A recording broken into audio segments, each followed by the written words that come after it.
Ben Adıyaman'da deprem şehidi olan Nazlıcan Levent'in annesiyim. Tamer Levent'in kayınvalidesiyim. Yavrularım orada hakim olarak görev yapıyorlardı Adıyaman'da. 13. saniyede çöken bir binada kaybettim yavrularımı. 2 gün enkaz başında bekledim. Hiçbir yardım gelmedi. 2 günün sonunda kendi hakim savcı arkadaşları Şanlıurfa'dan özel bir inşaat şirketinden iş makinesi kiralayıp alıp tedarik edip gönderdiler. O sayede yavrularıma ulaştım. Gelen akut ekipleri sesimi duyan var mı? Tek yaptıkları yardım buydu ilk anda. Adıyaman yıkılmış yerle bir olmuştu ama hiçbir şey yoktu. Ki Sayın Cumhurbaşkanımız bizden helallik istedi. O kadar ki ihmal edildi Adıyaman. Adı bile geçmedi ilk gün. Gelenler bu binadan kimse sağ çıkmaz, sesimi duyan var mı ile yardıma geldikleri için bu binada sağ yoktur, canlı yoktur deyip çıkıp gittiler. Yavrularımdan 2 saat önce savcı arkadaşları, üst kat komşuları sağ çıktı. Bir anne için tarifi imkansız acı bu. Aile apartmanıydı, yaklaşık 10 kişi orada vefat etti. Ev sahibi yani evin müteahhiti kurtuldu ve şu an dışarıda. O da dışarıda. Olan gidenlere mi oldu? Olan bize mi oldu? Onlar orada toprağın altında, biz de burada toprağın üstünde nefes alan ölüler olduk sadece. Bizler de nefes alan ölüleriz. Depremin 2. yıl dönümü. Yavrularımsız 730 gün oldu. Bilmiyorum, yaşayan ölüyüm ben de. Çok özledim, ben yavrularımı çok özledim. Artık onlara sarılmak istiyorum. Herkes nasıl yavrusu yanındaysa benim yavrularımı da özledim. Ben çok özledim. Hiçbir anne bunu yaşamasın.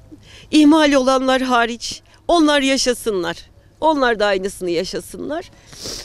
Rabbim yavrularımın da mekanını cennet etsin inşallah. Elbet bir gün kavuşacağız.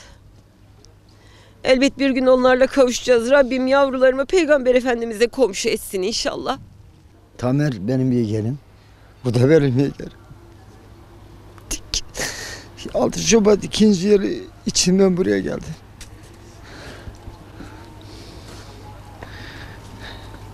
Yapacak bir şey yok. Allah rahmet eylesin. Yeğenim hakim. İkisi de hakim.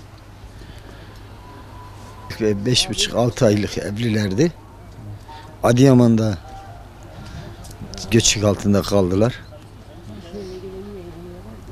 Makamları cennet olsun. Acımız çok büyük. Allah sabır versin bize. Yapacak bir şey yok. Allah rahmet eylesin.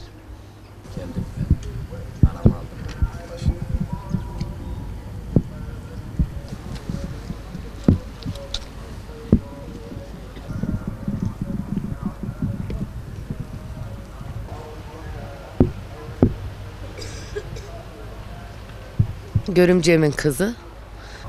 Allah tüm geçmişlerimize kanı kanı rahmet eylesin. Rabbim mekanlarını cennet eylesin. Adıyaman'da çakılı kadroda memurdu üniversitede.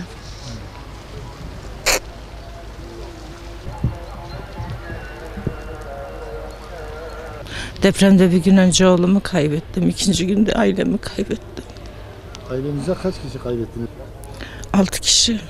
Kimdi bunlar? Abim, abimin kızı, gelini, hanımı, teyzemin kızı, abimin torunu, yeğenlerimiz hepsi kayboldu. İşte bu gecenin içinde oğlumu, bu sanayinin orada oturuyorlardı. Orada oturuyorlardı işte. Orada kaybettik hepsini. Hepsi nur içinde yatsınlar. Bugün ziyaretlerine geldim tam 6 Şubat. 2 yıl bitti, 3'e girdi. Hepsi nur içinde yatsınlar. Bütün herkes Allah sabır versin yanında bize de. Babamı ziyarete geldim. Bizi gezmeye götürüyordu tatilde. Böyle dua etmeye geldik.